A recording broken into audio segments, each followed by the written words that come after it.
Hi, I'm Brayden Hemmeter, and this is my audience.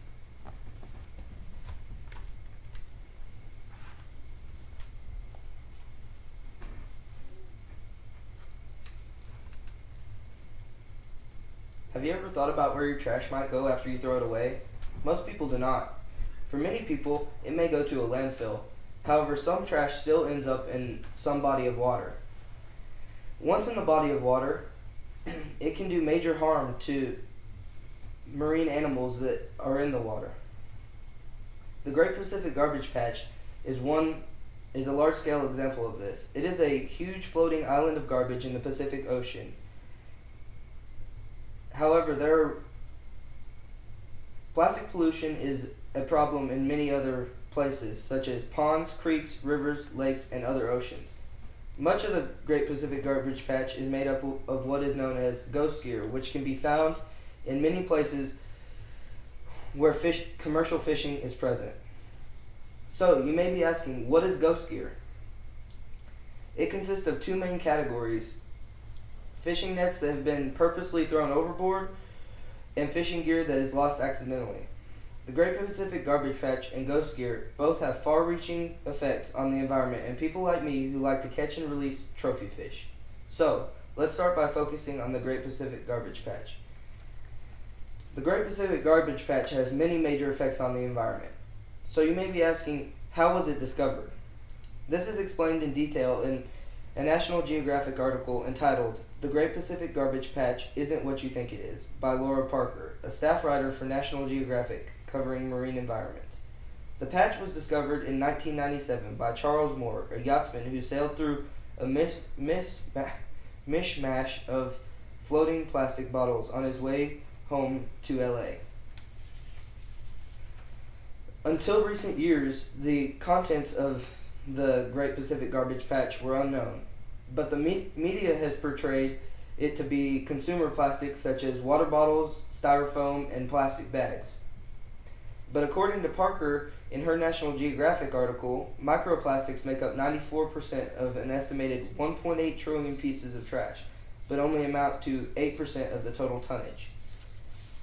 According to the National Oceanic Service, an article entitled "What are microplastics?" A microplastic is any piece of plastic under 5 millimeters, which is about the size of a sesame seed.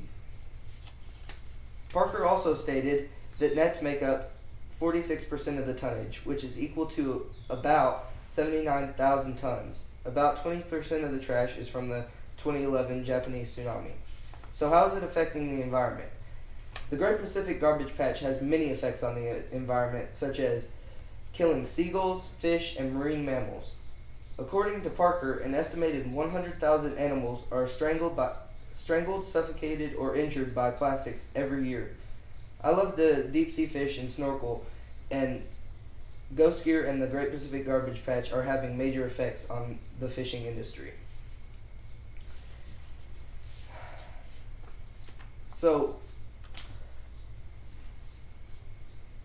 ghost gear is a worldwide crisis, not just a localized crisis like the Great Pacific Garbage Patch. What is ghost gear? Ghost gear is the intentional or unintentional dumping of nets and fishing gear into the ocean that kills hundreds of thousands of animals each year. I've visited the Cayman Islands for a few years, and there was just a story a few months ago about ghost gear entangling about 50 sharks in one net. So what are the solutions to ghost gear? The Sea Change campaign has an article called "Ghost Beneath the Waves" that they have a plan to reduce the amount of ghost gear that is being released into the ocean, remove ghost gear that is already in the ocean, recycle the ghost gear, and rescue animals that are entangled in the ghost gear. The Global Ghost Gear Initiative is also engineering ways to make biodegradable fishing nets and lines that will help keep the ocean clean. The Great Pacific Garbage Patch and ghost gear have far-reaching effects on many industries throughout the world. Deep sea fishing is a passion of mine, and if we do not take action fast, fish will continue to die in unreasonable numbers, and we will not be able to deep sea fish in the near future. The Global Ghost Gear Initiative is leading the way, trying to save fish, turtles, birds, dolphins, and whales. I think we need to follow in their footsteps and keep our oceans clean. Thank you.